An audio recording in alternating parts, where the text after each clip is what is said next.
Hi friends, ఈరోజు మనం Montanari gearless motor brake terminal complaint దాని సొల్యూషన్ చూద్దాం. MGI 27XS model motor brake terminal కాలిపోయింది. అక్కడ బ్రేక్ టెర్మినల్ కాలిపోయిందని కస్టమర్ బయట నుంచి వచ్చిన మన కంట్రోల్ చేసిన వైరు అక్కడ దగ్గరనే 2 జాయింట్లు వేసండి. ఇక్కడ ఒకటి ఉంది, మళ్ళీ ఇంచెల్లి మళ్ళీ అక్కడ లోపలికి వెళ్ళే టెర్మినల్కి ఉంది. అది మరీ టైట్ చేయలేదు, దానివల్ల స్పార్క్ అయితే వస్తుంది. Montanari gearless machine brake ohms. One is 0.623 ohms, kilo ohms. Next another one 0.623 ohms, kilo ohms. Brake coil ohms అయితే ఓకే ఉంది, జస్ట్ టెర్మినల్ ఒకటి బర్న్ అయిపోయింది. అప్పుడు మనం ఏం చేయొచ్చు అంటే, ఇన్ కేస్ టెర్మినల్ కాలిపోతే మన ఇక్కడ కొంచెం కేర్ఫుల్గా ఈ స్లీవ్ తీస్తే ఇలా 2 వైర్లు వస్తాయి. ఈ విధంగా తీసుకొని లీడ్స్ అన్నీ ఉండాలి, మళ్ళీ లీడ్స్ కూడా కట్ కాకూడదు.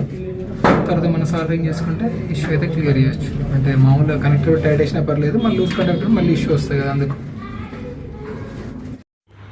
పైన చూపించిన విధంగా బ్లూ వైర్ సాల్డరింగ్ చేసి దానికి మైనస్ ఇచ్చాము. నెక్స్ట్ రెడ్ వైర్ సాల్డరింగ్ చేసి దానికి ప్లస్ ఇచ్చాము. అంటే ఇది ప్యారలల్ కనెక్షన్, సిరీస్ కనెక్షన్ కాదు. ఈ విధంగా అయితే కనెక్షన్ ఇచ్చి ఆ కేబుల్ టై కూడా వేసాం. టేప్ వేసిన తర్వాత అంటే కొన్ని రోజులకు టేప్ ఊడిపోద్ది కదా అని కేబుల్ టై కూడా వేసాం. మెయిన్ టెర్మినల్ కాలిపోవడానికి రీజన్ లూజ్ కాంటాక్ట్. మన కనెక్షన్ ఇచ్చేటప్పుడు పక్కన లీడ్స్ ఏమైనా టచ్ అయితే అది కాలిపోయే ఛాన్స్ ఉంటుంది. Montanari gearless motor manual brake installation. మనకి ఇక్కడ చిన్న బుల్డా క్లిప్ ఉంటుంది, అది ఇక్కడ తీసుకొచ్చి ఇక్కడ ఒక క్లిప్ వేసుకొని ఇక్కడిక్కడ ఎండింగ్లో ఉంటుంది. ఎప్పుడైతే మనం ఇట్లా లాగుతామో ఈ రెండు దగ్గరికి వచ్చేస్తాయి. ఇన్స్టాలేషన్ అయితే ఇది ఇక్కడ సైడ్లో కొంచెం లూజ్ ఉంది, మనం టైట్ చేసుకోవచ్చు.